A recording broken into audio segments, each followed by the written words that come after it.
اینه گوساله کم علف میکنم. اینه گوساله کم علف میکنم. اینه شد سمول میکنم. گلدسته هر صبح کارو در دهه از نگاهبینی گاو و گوساله و کبوتر و مرغ‌هایش آغاز میکند. اوش از ستورمانم کده میشه قلمقوش میگم در کجایی باشه با آواز میته و پیش من میویه و از کدگی اگر نبینم من گوساله و هست میکنن. گلدسته غلام محمد 45 سال دارد و در دهه دوردست ناحیه وسه با 5 فرزندش زندگی میکند. بچه‌های ما 2015 صغیره موندن. 2015 صغیره موندن بخدم رهبریشون کدم گو کامل کم خش ریختیم اینا گرد خونمون محکم کیم خیلی گلکور به وایه رسوندیم. گلدسته با گذشت سالها به قدم‌های نخستین خود بعد مرگ شوهر می‌نگرد. به یاد می‌آورد که یک زن بی تجربه و دستنگر بود. میگیریم جگوری میشونیم، جگوری را میبریم یک سومونی 5 دینمی میفروشیم، میاریم زندگیمون پیش میبریم.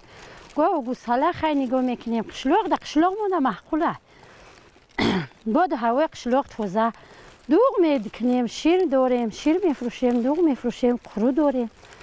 خیلی کار دهان مده محقوله. گلدسته میگوید تا مرگ شوهر هیچ در اداره را ندیده بود. بعد مرگ شوهر زندگی او را مجبور کرده است برای دریافت رزق از خانه بیرون شود. حالا گلدسته در دهات قریب 1 هکتار زمین دهقانی دارد. در تابستان گندم و در تیرما حاصل مکه و دیگر زراعت را جمع کرده هم میفروشد و هم برای خود ذخیره میکند. 2 هفته قبل پسر بزرگش را اویله‌دار کرده است. اکنون در کار خانه کلین کمک میکند و خود باشد گاه با گوساله هایش گاه با کبوترهایش بند می شود. این زن دهاتی میگوید که حالا شانس دارد در شهر رفته زندگی کند ولی عرف و عادتی که در دهه باقی مانده است او را نمیگذارد شهر نشین شود. اگر بچه‌ها شهر بفوره بره و خدم نمیره. خدمت دهات محقوله. وقت ما در امی دهات وقتم خوش میشود.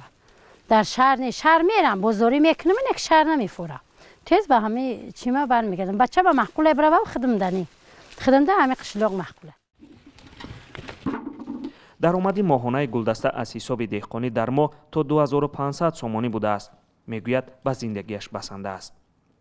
در خونه د سومانی میگه خیرمو به چیکار میچینیم همین نونیولای دستی خانمان میفروشیم د سومانی خیلی زندگیمون پیش میبریم. در قشلاق دیگه کار همین مهنت های خیرمو های سیو های انجیر های همین زندگی همین قشلاق ما زندگیمون به همین چیا پیش میبریم.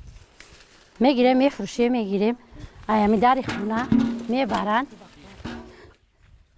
73% اهالی تاجیکستان در دهات به سر میبرند. زنان یک کشتی آسیب پذیر جامعه دانسته میشوند.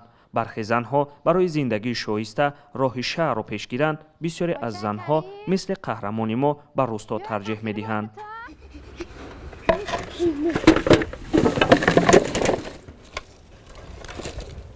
رحمت کلام بریم بخری نصیب تون کنه. رحمت